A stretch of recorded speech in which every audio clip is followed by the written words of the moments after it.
십자가 그 사랑 찬양하리. 날 구원하신 그 사랑을 내 삶을 들여 찬양하리라. 놀라운 주의 사랑 영원히 찬양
우리에게 주신 하나님의 말씀은 고린도전서 6장입니다. 고린도전서 6장 12절로 20절 말씀입니다. 고린도전서 6장 12절로 20절 말씀, 우리 한 절씩 교독하도록 하겠습니다.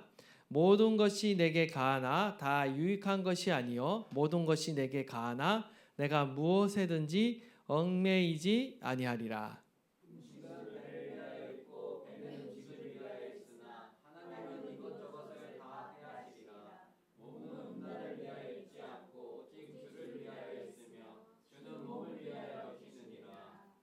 하나님이 주를 다시 살리셨고 또한 그의 권능으로 우리를 다시 살리시리라.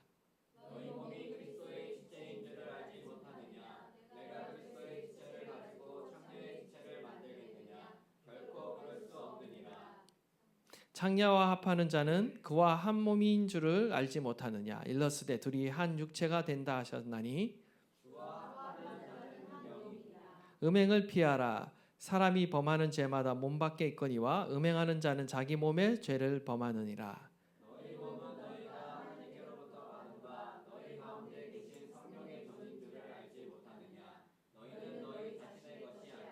다 함께 묵독하겠습니다.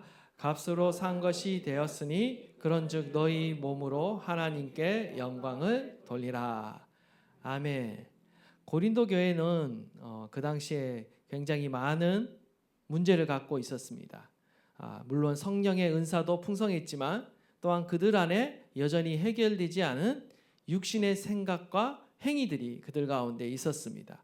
고린도 교회 그 당시 음행의 문제를 다루면서 사도 바울이 주고 있는 오늘 본문의 말씀은요, 오늘날 우리 가운데도 큰 의미가 있는 말씀입니다. 고린도 교회는 그 당시 신앙의 자유를 육체적 방종으로 정당화했습니다.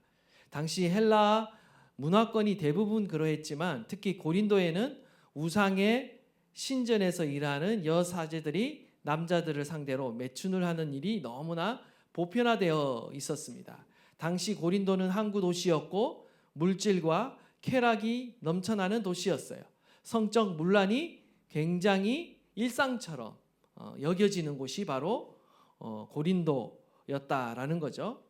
바울은 이러한 풍조 속에서 성도들에게 참된 자유의 의미를 가르치고 있습니다. 그리고 우리의 몸을 어떻게 사용해야 되는지에 대해서 우리 가운데 교훈하고 있습니다. 먼저 12절 말씀을 다시 보시면 모든 것이 내게 가하나 다 유익한 것이 아니요 모든 것이 내게 가하나 내가 무엇에든지 얽매이지 아니하리라.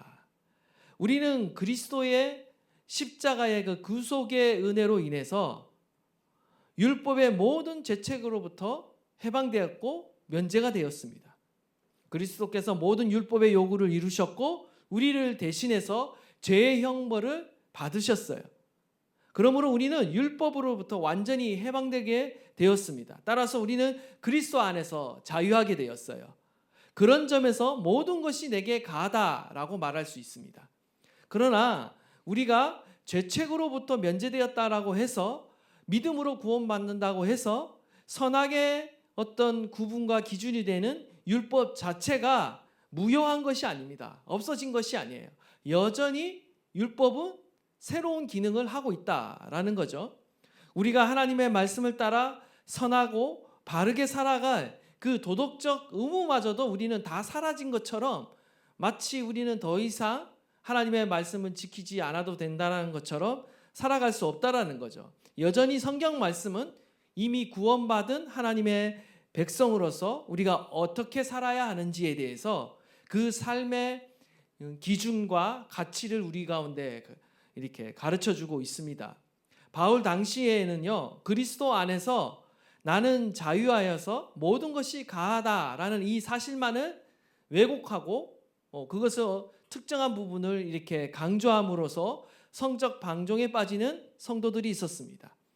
모든 것이 내게 가하다라는 원리는 사실 그 자체로서는 제약이 아니지만 우리가 대표적으로 구약의 음식법, 절기법, 그 다음에 할례 문제가 있죠. 이런 것들은 그 자체로 악하다, 선하다라고 말하기가 어렵고 우리가 어떤 의식법이라고 그러는데 이것을 통해서 하나님이 거룩한 하나님의 백성을 세상과 구별하기 위해 이것을 통해서 거룩을 이제 가르치셨죠. 그러나 우리가 예수 그리스도를 믿음으로 구원받는 지금에 와서는 이러한 율법들, 어떤 의식법이라든지 어떤 절기법이라든지 어떤 이런 규례들은 우리가 반드시 지켜야 할 항목이 아니라 그 정신만을 우리가 따르고 있다라는 거죠. 그 당시 고린도 교인들은요, 이 음식이나 절기와 이 할례 문제에 적용해야 될 그 원리를요, 어디에까지 적용을 하냐면 음행에까지 적용을 했어요. 헬라인들과 로마인들은요, 성적인 방종을 인간이라면 누구나 가능한 자연스러운 행위로 여겨지던 시대였습니다. 그래서 그들은 어떤 창녀들과 관계를 맺는 것을 건강한 젊은 남성의 정당한 어떤 권한으로 여겼는데, 고린도 교인들 중에 일부가 바로 이런 사상에, 어떤 세속적인 사상에 지대한 영향을 받았다라는 거죠. 그리스도 안에서의 자유를요, 마치 죄를 합리화하는 방편으로 사용했습니다. 그리스도 안에서의 자유는요, 결코 범죄할 자유가 아니라는 것을 우리가 알아야 됩니다. 우리는 그리스도 안에서 성화되어 가는 가운데 사랑할 자유가 있는 것입니다. 일종의 사랑의 책임이 우리 가운데 있다라는 거죠. 갈라디아서 5장 13절을 보면, 형제들아 너희가 자유를 위하여 부르심을 입었으나 그러나 그 자유로 육체의 기회를 삼지 말고 오직 사랑으로 서로 종노릇하라 라고 말하고 있어요. 그리스도 안에서 우리에게 주어진 자유는 우리가 막 우리의 육체의 욕망을 이루는 기회로 마음대로 사용해도 된다라는 자유가 아니라, 오히려 우리는 우리가 가진 자유를 가지고 종처럼 겸손하게 서로를 사랑하고 섬기는데 우리의 자유를 사용해야 한다라는 것입니다.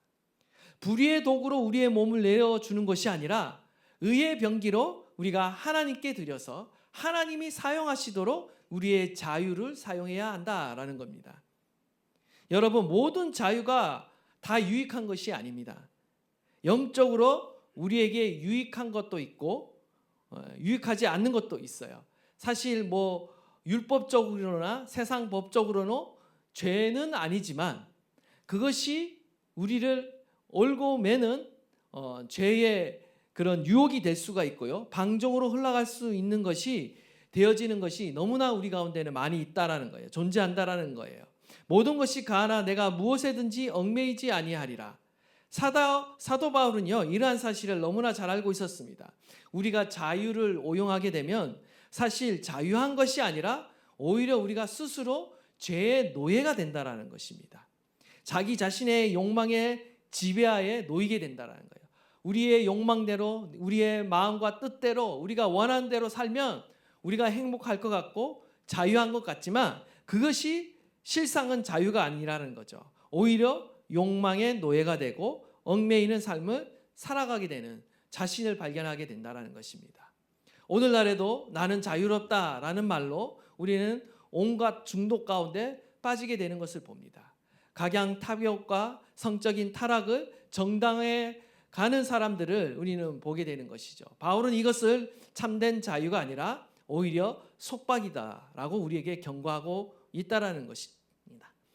계속해서 13절을 보시면, 음식은 배를 위하여 있고 배는 음식을 위하여 있으나 하나님은 이것저것을 다 배하시리라. 몸은 음란을 위하여 있지 않고 오직 주를 위하여 있으며 주는 몸을 위하여 계시니라. 지금 음식은 배를 위하여 있고 배는 음식을 위하여 있으나 라고 말하고 있는데, 이 표현은 우리 음식 규례에 구애됨이 없이 아무 것이나 먹을 수 있다라는 그러한 자유에 대한 주장인 것입니다. 당시 고린도 교인들의 주장을 좀 쉽게 풀어보면 이렇습니다. 내가 무엇을 먹든지 간에 그것은 다 뱃속에 들어가서 여러 성분으로 분해될 것이다. 그러므로 이 음식을 먹을까 아니면 저 음식을 먹을까 하는 것은 중요한 문제가 아니다라는 거예요. 마지막 날에는 다시 줄이거나 목마르지 않기 때문에 이 음식 규례나 먹고 마시는 것은 다 없어진다라는 거예요. 일면 맞는 말이죠. 그런데 문제는 이 고린도 교인들의 주장은 여기서 멈추지 않고 이 음식의 비율을 몸에 적용시켰다라는 거죠. 그들에 따르면 음식뿐만 아니라 몸도 일시적이라는 거예요. 한시적이라는 거예요. 그래서 그리스도인들이 음식 규례와 상관없이 자신의 어떤 식욕을 채우기 위해 아무 음식이나 마음대로 먹는 것처럼, 그것이 정당한 것처럼 자유롭게 또한 우리의 어떤 육체의 욕망을 채우기 위해 성적인 부도덕을 그냥 자유롭게 행해도 된다라는 식으로 적용을 했다라는 것입니다. 그러나 바울은 이에 대해서 분명하게 말하죠. 배는 음식을 위한 것이지만 몸은 음행을 위한 것이 아니다라고 분명하게 우리에게 말하고 있는 것입니다. 몸은 주를 위한 것이다. 주님은 우리의 몸을 위하신다라고 말하고 있는 거예요. 따라서 우리의 몸을 부정하게 사용할 수 없고 주를 위해서 사용해야 된다라고 말하면서 우리의 몸의 사용 용도를, 성경적인 사용 용도를 말하고 있는 것입니다. 왜냐하면 예수님은 성도들의 영혼만을 구원하시기 위해 돌아가신 것이 아니라 성도들의 몸도 구원하시기 위해 돌아가셨어요. 당시 헬라 사상은요, 영혼은 불멸하지만 몸은 소멸한다고 가르쳤습니다. 영은 선하지만 물질은 악하다. 그러니까 우리의 육체도 소멸하고 악한 존재이기 때문에 이 몸에 대해서 극단적인 사상을 갖고 있었어요. 하나의 극단은 금욕주의, 그것도 극단적인 금욕주의로 빠지는 경우가 있었고, 또 하나는 극단적인 쾌락주의에 빠졌어요. 우리의 몸은 어차피 악하고 사라질 것이기 때문에 마음대로 해도 상관없다라는 식으로 극단적인 쾌락에 빠지는 자들이 있었습니다. 그 영향을 교회도 받았다라는 거죠.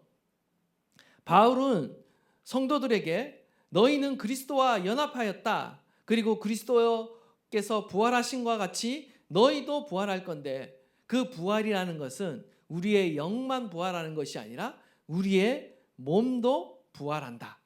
그렇기 때문에 그리스도의 부활에 함께 동참할 그 고귀한 몸을 가지고 음행을 저지르는 것은 있을 수 없는 일이다 라고 강하게 경고하고 있는 것입니다.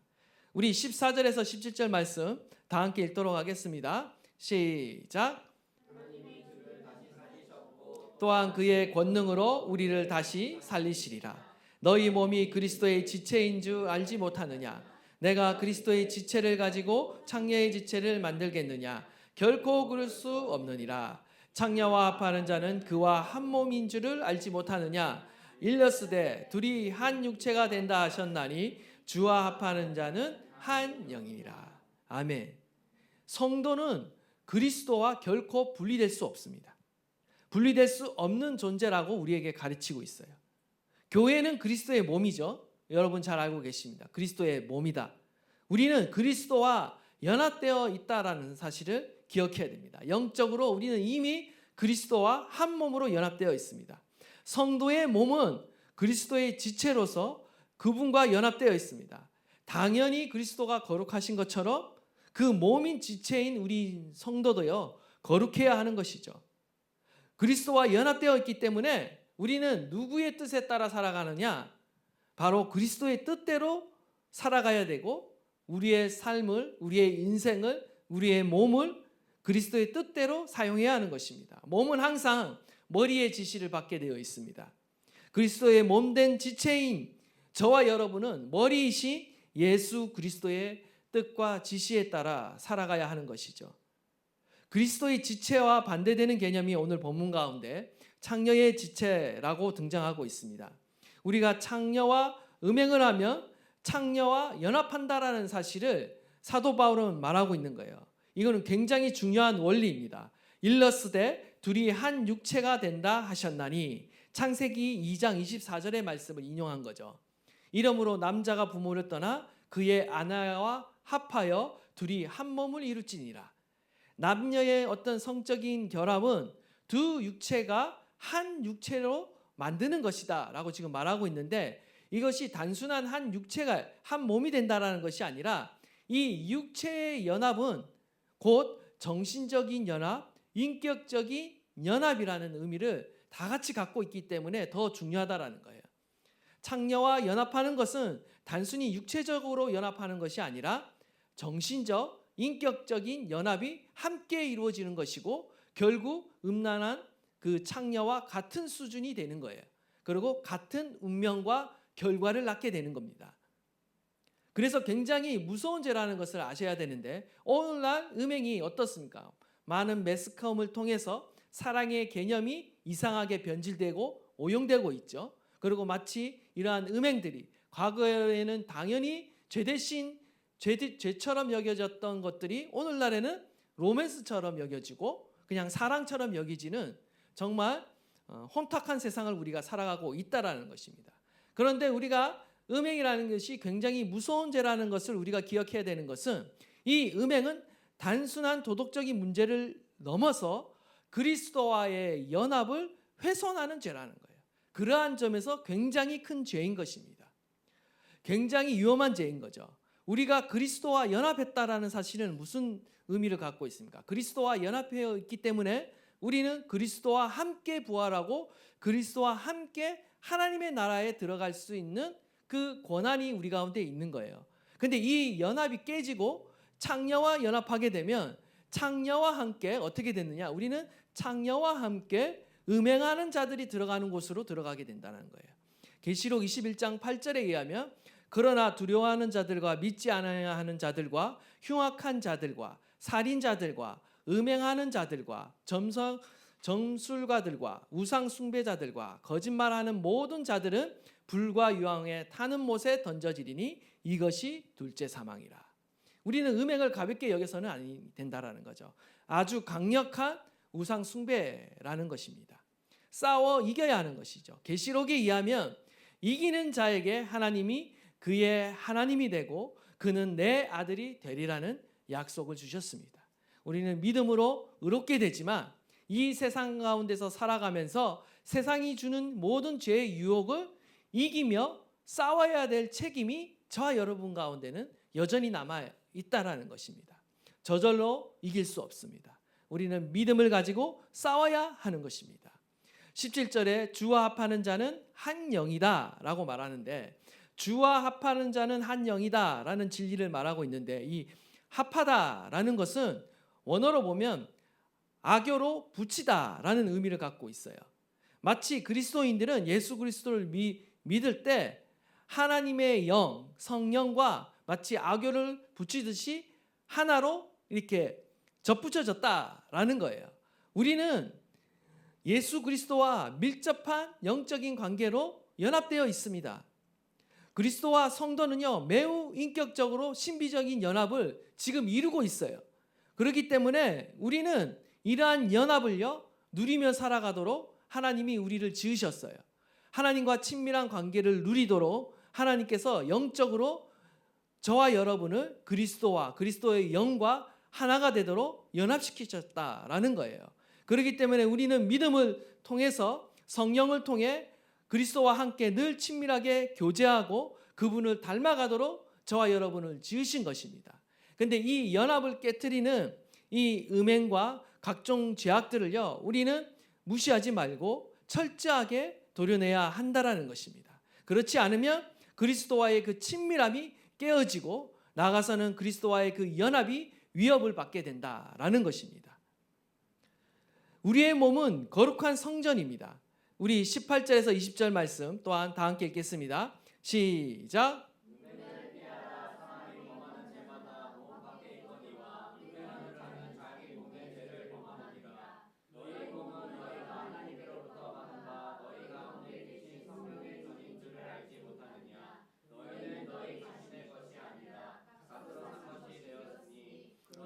너희 몸으로 하나님께 영광을 돌리라. 아멘. 바울은 우리가 음행을 피해야 될 이유로 성도의 몸은 그리스도의 지체다라고 밝혔고요. 이어서 성도의 몸은 성령의 전이다라고 또한 밝히고 있습니다. 성령께서 우리 안에 거하심으로 우리 몸은 거룩한 성전이 되었습니다. 성령께서 우리 안에 사시고 우리와 대화하시고 교제하십니다. 나아가 우리의 삶을 다스리시고 인도하십니다. 우리는 우리의 몸과 마음을 그분의 성전으로 내어드려야 합니다. 성전으로 가장 중요한 것은요 바로 성령의 임재예요. 성령의 임재가 그 안에 거하고 있는가, 성령과 우리가 교제하고 있는가가 가장 중요한 거예요. 그러기 위해서는 우리가 거룩함을 유지해야 되는데 구약시대 성전은 어떻습니까? 정결함을 유지하기 위해 어마무시한 관심과 제도와 어떤 규례들이 있었습니다. 성전에는 부정한 것이 가까이 할 수 없었어요. 성소 안에는 오직 제사장만이 들어갈 수 있었고, 하나님이 임재하시는 그 지성소 안에는 오직 거룩한 대제사장만이 1년에 단 한 차례 들어갈 수 있었습니다. 누구든지 성전을 더럽히면 죽음을 면치 못했어요. 예수님은 공생애를 시작하시면서 성전 내에서 장사하는 자들을 다 내쫓았습니다. 성전을 청결하게 청소하셨어요. 성전의 용도는 만민이 기도하는 집, 만민을 위해 기도하는 집이 되어야 했습니다. 하나님과 교제하는 장소가 되어야 됐어요. 그런데 온갖 매매로 인해 탐욕의 장소가 되어지는 것을 예수님은 허락하지 않으셨죠. 오늘날에도 마찬가지예요. 우리가 성전이라는 것은 우리의 마음이라는 지성소 안에 우리가 지금 무엇을 드리고 있는지 우리 스스로 점검해 봐야 한다라는 것입니다. 우리의 마음 지성소 안에 온갖 더러운 것들이, 온갖 탐욕과 욕심이 들어서고 있다라면 하나님과 온전히 우리는 교제할 수 없다라는 거죠. 모든 우상들을 제거해야 합니다. 음행뿐만 아니라 갖은 욕심으로 인해 우리의 성전이 더럽혀지지 않도록 우리는 날마다 청소해야 하는 거예요. 온갖 육식적인 생각으로 인해 우리의 성소가 더럽혀지고 있습니다. 때로는 미움과 시기와 다툼과 분쟁과 분노로 우리의 마음의 성소가 더럽혀지고 있습니다. 오직 성령님께서 우리의 마음 안에 자정하시고 우리의 삶을 인도하시기 위해서는요, 우리의 성소가 거룩해져야 하는 것입니다. 우리의 몸은요, 하나님이 값을 치르고 사신 하나님의 소유입니다. 너희는 너희 자신의 것이 아니라 값으로 산 것이 되었으니 그런즉 너희 몸으로 하나님께 영광을 돌리라. 나아가 우리는 하나님의 성전일 뿐만 아니라 우리의 몸은 우리의 것이 아니라 하나님이 값을 주고 사셨다, 하나님의 소유다라고까지 지금 말하고 있습니다. 우리는 과거 사탄과 죄의 권세 아래서 종살이했던 자들이었어요. 그러나 이제 하나님의 아들이신 예수 그리스도께서 십자가에 피를 흘려 죽으심으로 우리를 사탄과 그 권세에서 구속해 내셨습니다. 우리 몸은 이제 우리 것이 아닙니다. 하나님의 것이 되었습니다. 그리스도의 것이 되었습니다. 하나님이 그리스도로 값주고 사신 하나님의 소유가 되었다라고 우리에게 밝히고 있습니다. 베드로전서 1장 18절로 19절, 너희가 알거니와 너희 조상이 물려준 헛된 행실에서 대속함을 받은 것은 은이나 금같이 없어질 것으로 된 것이 아니요 오직 흠없고 점없는 어린 양 같은 그리스도의 보배로운 피로 된 것이니라. 우리는 예수 그리스도의 피값으로 산 존재인 것입니다. 우리의 몸을 함부로 사용할 권리가 우리에게는 없다라는 거예요. 우리는 우리의 몸을 가지고 하나님의 영광을 위해 살아야 하는 것입니다. 온갖 죄를 피하는 것은 어쩌면 성전으로서 소극적인 행위일 거예요. 그러나 더욱 적극적인 행위는 뭐냐? 하나님의 성전으로서, 하나님의 지체로서 우리는 하나님의 영광을 위해 살아가야 한다는 거예요. 이것이 바로 적극적인 믿음의 행위인 것입니다. 로마서 12장 1절, 그러므로 형제들아 내가 하나님의 모든 자비하심으로 너희를 권하노니 너희 몸을 하나님이 기뻐하시는 거룩한 산제물로 드리라. 이는 너희가 드리 영적 예배니라. 우리는 우리의 몸과 우리의 인생이 마치 우리의 소유인 것처럼 살아가지만 큰 착각입니다.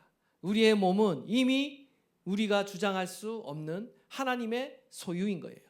우리는 우리의 몸을 자기 뜻에 따라 사용할 수 없습니다. 자기 유익을 위해서, 자기 정력을 위해서 사용하는 것이 아니라 우리는 오직 하나님의 뜻에 따라 하나님의 영광을 위해 사용해야 하는 것입니다.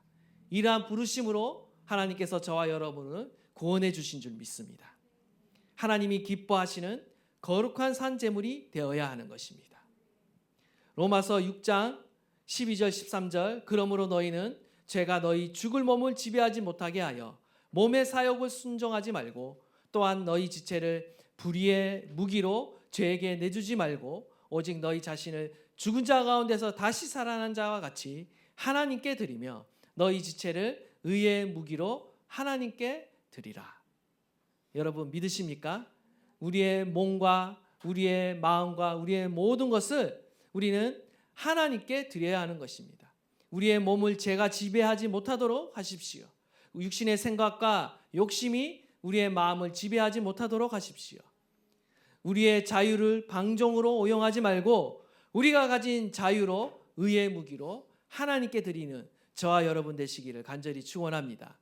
하나님의 나라와 복음을 위해 우리의 몸과 마음을 사용하시도록 하나님께 내어드리는 저와 여러분 되시기를 간절히 축원합니다.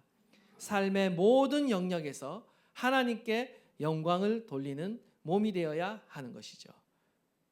살아도 주를 위해 살고 죽어도 주를 위해 사는 인생이 바로 저와 여러분이 하나님께로부터 구원을 받았으므로 우리가 응답하는 삶의 방식인 거예요.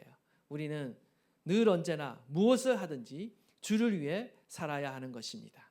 원하기는 저와 여러분을 인도하시고 구원하시고 오늘도 하나님의 나라에 들어가기까지 우리를 보호하시는 그 하나님의 놀라운 은혜에 감사하시면서 주를 위해 살아가는 저와 여러분 되시기를 주님의 이름으로 축복합니다. 살아도 주를 위해 죽어도 주를 위해 살아주나 난 주의 것 십자가에는요 십자가의 소망 내 안에 주가 사시는 것 살아도 주를 위해 죽어도 주를 위해 살아주구나 난 주의 것 십자가에는요 십자가의 소망 내 안에 주가 사시는 것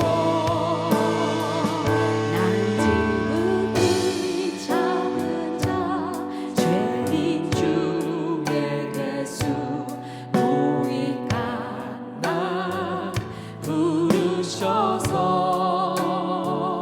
간절한 기대와 소망 부끄럽지 않게 십자가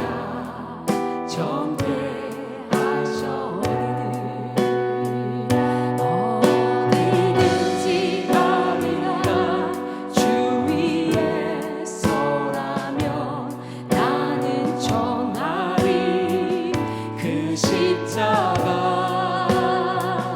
내 몸에 낸 십자가 그 보혈의 향이 온 세상 채울 때가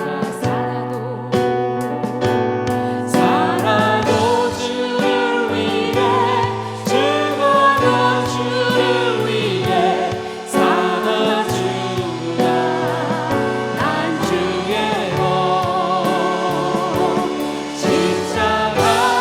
십자가에는요 십자가의 소망 내 안에 주가 사시는 것 살아도 주를 위해 죽어도 주를 위해 살아주구나 난 주의 것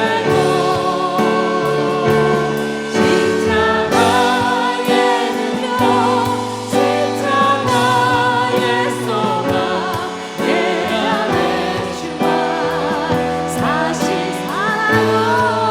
주가 살아도 주를 위해 죽어도 주를 위해 살아주구나 난 주의 것 십자가에는요 십자가의 소망 내 안에 주가 사시는 것 난 지극히 작은 자 죄인 중에 대수 무익한 날 부르셔서 간절한 기대와 소망 부끄럽지 않게 십자가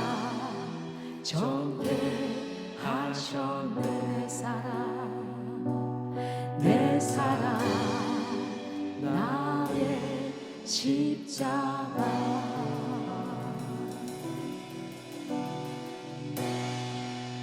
우리가 말씀을 기억하시면서 이 시간 한번 기도할 때요, 하나님, 우리의 몸과 우리의 삶을 죄가 지배하지 못하도록 하여 주십시오. 육신의 생각과 욕심에 지배를 당하지 않게 하여 주십시오. 우리가 가진 자유가 방종으로 흘러가지 않게 하여 주십시오. 우리가 가진 자유를 가지고 하나님의 영광을 위해 의의 무기로 사용하게 하여 주십시오. 나는 그리스도의 지체입니다. 하나님의 성전입니다. 하나님의 소유입니다. 이제부터 하나님, 내 뜻대로 내 맘대로 살아가는 인생이 아니라 주인 대신, 머리 대신 내 안에 계신 성령님께서 우리의 인생을 충만하게 인도하여 주시옵시고 주인 되어 주시고 다스려 주십시오. 하나님, 거룩한 주님의 성전이 되기를 소망합니다. 우리 다 함께 한번 주여 부르짖고 통성으로 기도하도록 하겠습니다. 주여.